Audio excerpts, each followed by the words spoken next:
Election शुरू होगी।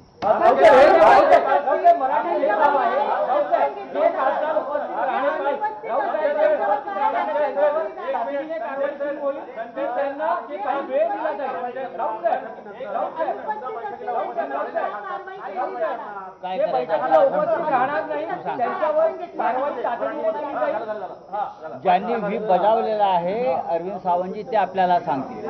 पहिली गोष्ट अशी आहे की व्हीप बजावला त्याचा अर्थ माननीय संजय राऊत साहेबांनी आत्ताही सुरुवात सांगितलं अतिशय गंभीर गोष्ट आहे ती।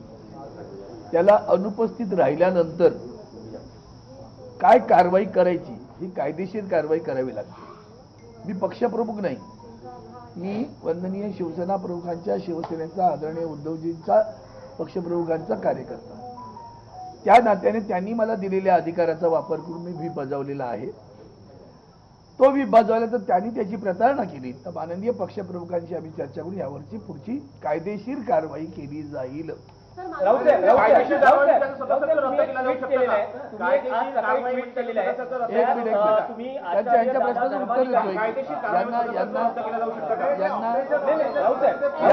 प्रश्नाचं उत्तर तर देऊ द्या। आता तसं आहे मी तुम्हाला तुम्हाला दाखला द्यावा लागेल, सॉरी नाही बोला, दाखला द्यावा लागेल की राज्यसभेमध्ये शरद यादव हे राज्यसभेचे सदस्य होते, ते त्यांच्या पक्षाला सोडून थेट गेलेही नव्हते, परंतु त्यांनी दुसऱ्या विरोधी पक्षाच्या व्यासपीठावर जाऊन भाषण केलं आणि म्हणून त्यांच्या पक्षानं राज्यसभेच्या चेअरमनना पत्र दिलं की यांनी पक्षाशी प्रतारणा केलेली आहे, त्यामुळे यांचं सदस्यत्व रद्द करावं।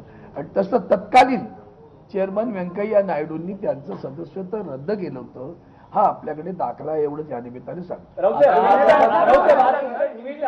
ज्या तुम्ही आचार्य दादा धर्माधिकारी आणि बाळासाहेब ठाकरे यांची दोन विधानं सांगितलेली आहेत, तुम्ही असं म्हणतात की पैशांचे राज्य हे वेश्येचे राज्य असते, हे आचार्य धर्माधिकारींचं वाक्य तुम्ही कोट केलंय आणि बाळासाहेबांचं एक वाक्य आहे, ज्यात सध्याचं राजकारण पाहता वेश्या बऱ्या असे म्हणावेसे वाटते त्या अधिक प्रामाणिक असतात असं तुम्ही म्हटलंय। त्यात तुम्ही असंही म्हणतात की महाराष्ट्र अशा राज्याचा गोलपिठा बनवलेला आहे आणि इतिहास भाजपला कधीही माफ करणार नाही।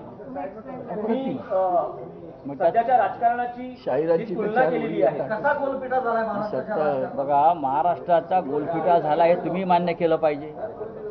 देशाच्या राजकारणाचा गोलपिठा झाला आणि त्याचं केंद्र महाराष्ट्र आहे हे तुम्ही मान्य केलं पाहिजे।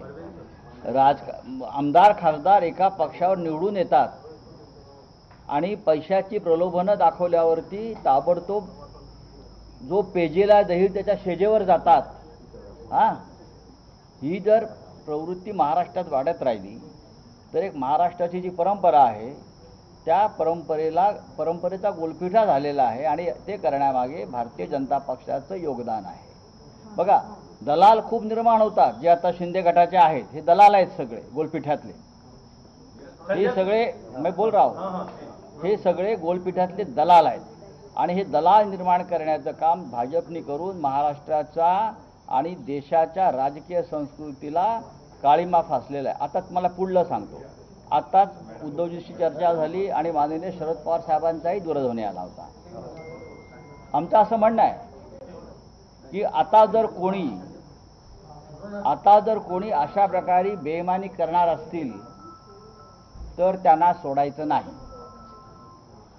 त्यांच्या मतदारसंघात जाऊन राडे करायचे।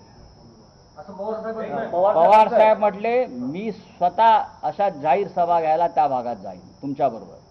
कोणीही कुठल्याही पक्षाचा खासदार फुटला तर त्याला आता मोकळीक द्यायची नाही आणि त्याला धडा शिकवायचा। शिवसेना आणि स्वतः राष्ट्रवादी काँग्रेस पक्ष आहे, याच्यामध्ये काँग्रेस पक्ष सुद्धा असेल। एक मिनिट, साहेबांनी आता जो उल्लेख केला आणि तुम्ही त्यांच्या ट्विटचा उल्लेख केला, त्यामध्ये वंदनीय शिवसेना प्रमुखांचं एक वाक्य तुम्ही सांगितलेलं आहे, त्याच्यावर एक कविता पण आहे शाहिरांची, आता 4 ओळी त्या पूर्ण येत नाहीत मला, ती सत्तेची रखेली असं ती कविता आहे, यांची शाहिरांचं आहे ते पूर्ण। पण वंदनीय शिवसेना प्रमुखांनी पण जाहीरपणे सांगितलं होतं ना, यापुढं एखादा खासदार आमदार फुटला तर बेलाशक त्याला रस्त्यात तुडदवा, कायदेची पर्वा करायची नाही पण त्याला रस्त्यात तुडदवा, हा सुद्धा बाळासाहेबांचा विचार, हे बाळासाहेबांचा विचार म्हणतात, त्यांच्यासाठी हा बाळासाहेबांचा विचार आठवण करून देतो. हा आदेश आहे बाळासाहेबांचा.